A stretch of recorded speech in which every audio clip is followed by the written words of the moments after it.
मेरी आवाज सभी को सुनाई दे रही है? सही बताया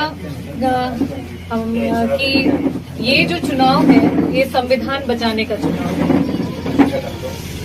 जिस तरीके की बातें अभी कस्बे में चल रही थी, क्योंकि मैं मानती हूँ कि मेरा परिवार यहीं से शुरू होता है। मैंने अपना चुनाव, जब मैं टिकट मिला था तो मैंने अपना प्रचार प्रसार यहीं से शुरू किया था। मेरी राजनीतिक जो जन्मभूमि है, अगर मछली शहर है तो उसका जो हृदय है वो कस्बा है, और ये मेरा परिवार है। तो मैं, बहुत सारी चीजें हैं, बहुत सारा कंफ्यूजन भी है, तो मैं उसी पे बात करूंगी। और उसके बाद किस तरीके से हमें चुनाव में काम करना है, किस तरीके से राष्ट्रीय अध्यक्ष जी के कंधों को मजबूत करना है, प्रत्याशी को विजयी बना करके भेजना है, उसके बारे में बात करेंगे। देखिए, जब हम संविधान की बात करते हैं तो उसका जो सबसे बड़ा ढांचा है वो है लोकतंत्र। और लोकतंत्र में हर किसी को अधिकार होता है कि वो राजनीति में आ सकता है, चुनाव लड़ सकता है, टिकट की दावेदारी कर सकता है। जैसा कि मुन्ना भाई ने कहा, कई बार कस्बे के हमारे हितैषी परिवार के लोगों ने ये कहा कि नहीं, आप सदन में हम लोगों के बारे में बातें करती हैं। बहुत कम की इतनी हिम्मत होती है कि आज हम 100 हैं और वो 300 से ऊपर हैं, उसके बावजूद भी उनके सीएम, डिप्टी सीएम और उनकी पूरी पार्टी के सामने आप खड़ी होकर के आज माइनॉरिटी की बात करती हैं, महिलाओं की बात करती हैं, दलितों की बात करती हैं, बेरोजगारी की बात करती है, हमारे युवा भाइयों की, हमारे साथियों की बात करती हैं। इसके लिए बहुत हिम्मत चाहिए। बहुत सारे ऐसे लोग थे जो राष्ट्रीय अध्यक्ष जी के पीछे लाइन में बैठते थे, जो पार्टी के लिए बहुत सालों से दिखा रहे थे कि वफादार है, और जिस समय वक्त आया तो वो, आपको पता है कि राज्यसभा में कैसे उन लोगों ने हमारे साथ विश्वासघात किया। तो लोकतंत्र के नाते मुझे भी अधिकार था, और मैंने राष्ट्रीय अध्यक्ष जी से और आदरणीय डिम्पल भाभी से ये कहा था कि देखिए, जिस तरीके से हम पीडीए की बात कर रहे हैं, दलितों की बात कर रहे हैं, तो दलितों में जिस तरीके से एक पासी समाज है, वैसे ही एक घटिक समाज भी है।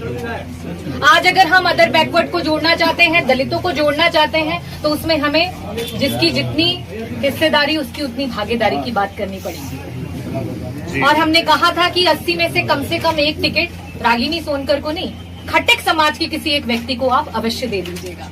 और ये बात किस लिए कही थी?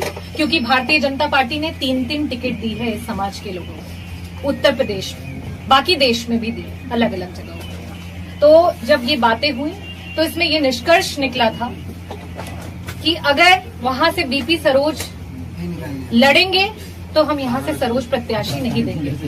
और यहाँ तक कि सबको पता है, ये चर्चाएं चल रही थी कि बीपी सरोज जी का टिकट कटेगा, क्योंकि उनका बहुत विरोध है। तो मेरे लड़ने की संभावना तो पहले से ही बहुत कम थी, क्योंकि ये संभावना थी कि बीपी सरोज जी चुनाव नहीं लड़ेंगे।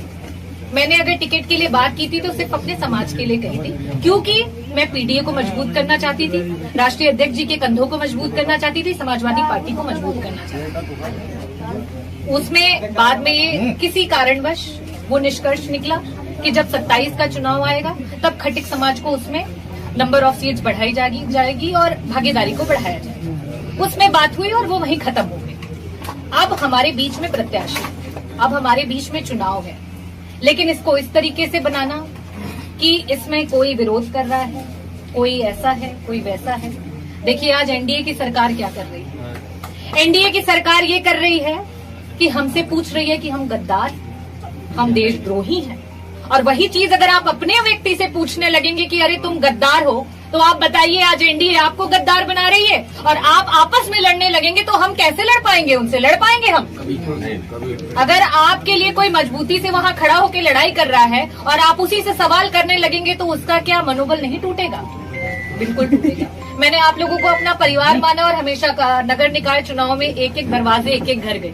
हाँ, नगर निकाय चुनाव में अलग होता है, वहाँ आपके कई सारे व्यक्तिगत चीजें भी होती हैं, उसको मैं मानती हूँ। मेरे लिए भी नगर निकाय का ये पहला चुनाव था। आपको भी पता है कि राजनीति में ये मेरा पहला पड़ाव है और मैंने अभी 2 साल हुए हैं मेरी राजनीतिक करियर में।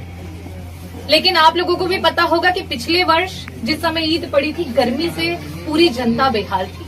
कई दिनों तक मैं प्रॉपर खाना भी नहीं खा पा रही थी, क्योंकि मैं यहाँ पे अपने लोगों का ट्रांसफार्मर नहीं लगा पा रही थी। लेकिन इससे पहले भी सरकार में भी और बहुत सारे लोग रहे, आपको वो मैं नहीं उल्लेख करना चाहती, लेकिन मैंने लड़ करके